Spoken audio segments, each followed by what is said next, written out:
Hi guys, so we do have an exciting promotion for dermal filler, and I thought I would just explain a little bit, maybe the quantity that you need, how it works. Maybe you never had it before, you have no idea, and I know it's just a flash sale. We had like an amazing partnership with our suppliers, so we can offer that flash sale to you.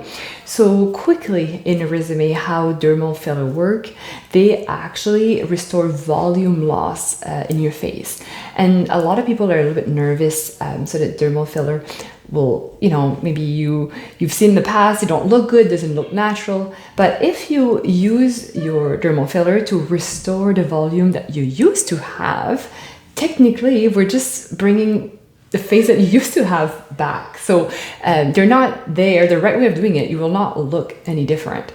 So the first place where your face naturally lose volume is definitely in the cheek, and especially under eye area. So if you just kind of touch the under your eyes and you poke quickly and you feel your bone, it's a sign that you lost some volume there. So you naturally have fat pockets with time, fat gonna leave your face and go somewhere else in your body. So that's kind of what happened.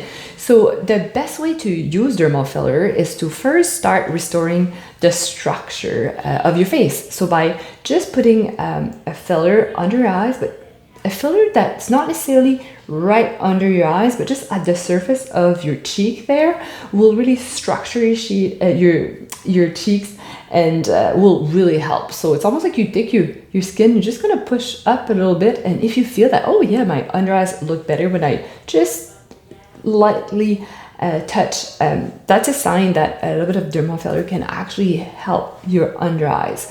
By doing so, you kind of fill the void there, and sometimes people will notice a little bit different in the nasolabial fold right there.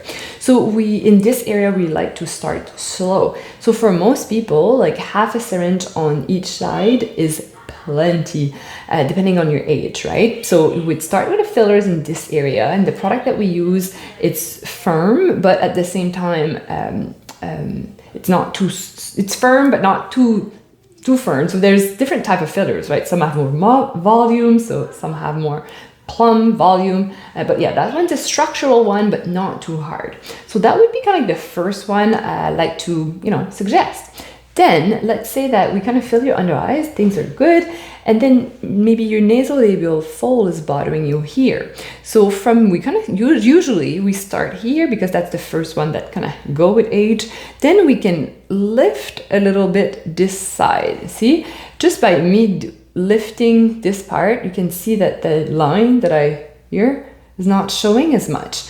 So usually by adding, sometimes it's the same product that will bring a little bit more here, or we can use another product that will really lift more this side, because we have like a cheekbone here, and again, if you touch it and you're directly on your bone, that might be a sign that you lost some fat that was on top of the bone. And depending on your age, you start losing bone structure. So by replacing this part here without pulling, I'm not stretching my skin here, but just to support the cheek, it can really help the nasolabial fold. So by doing so, sometimes the line around the mouth here will actually help. So usually you're talking about like one syringe here, or like one half, another half. And some people, depending on if you're maybe, some people have naturally more cheeks than others. I'm not someone that have a whole lot of cheeks, but I have a little bit. So you can add some volume more like in the cheek area, to really support it. So easily, it's to kind of do like a good job under eyes and your nasolabial fold.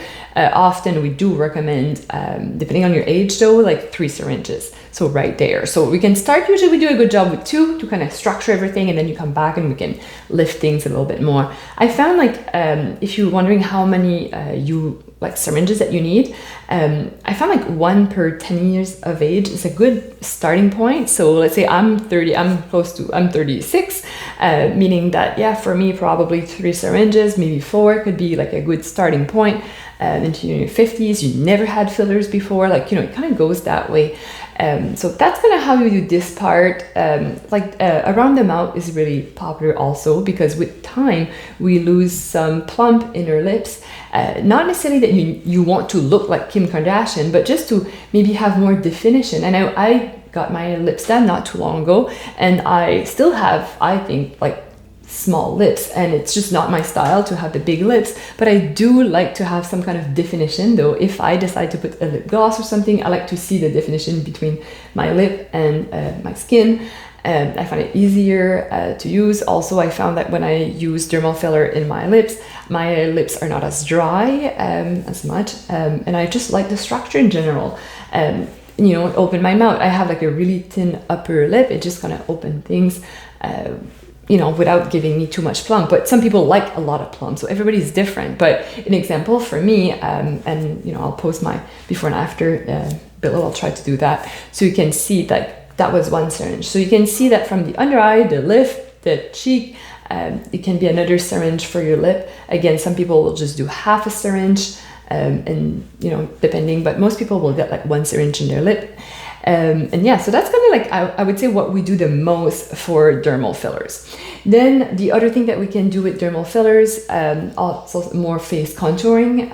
Also in my case, I had my chin done. With time, I felt like my chin kind of recessed a little bit. I also had a jaw surgery not too long ago that kind of affected this part of my face. I lost, won't get in detail there, but yeah. So I had to kind of rebuild a little bit to kind of bring that jawline a little bit more. And I do like the cheekbone structure. I like structure. That's my personal taste. So those are little, things that we can do with dermal filler.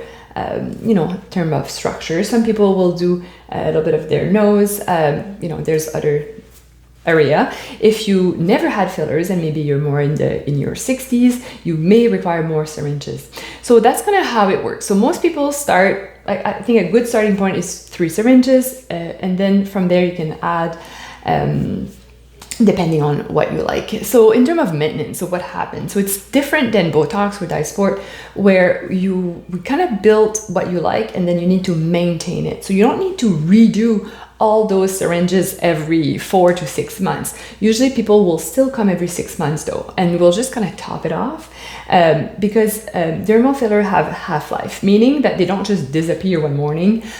Slowly they kind of go down and down and down, and then you just want to top it off. So that's usually what I do. Every 6 months I'll get back in the treatment room and we'll just kind of top off a little bit more. I found maybe I lost a little bit here, I'm good for now, but the next time will probably be this one because I start noticing that my nasolabial forehead show more.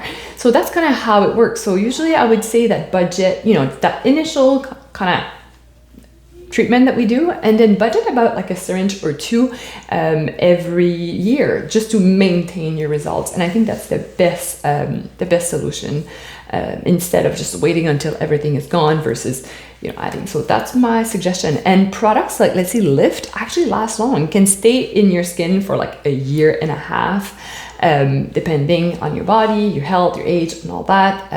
Around the lip though, I found it kind of goes away more faster. So about like 6 to 9 months, usually 9 months I would say. But it doesn't completely disappear 9 months. I would just say that in 9 months time to add a little bit more.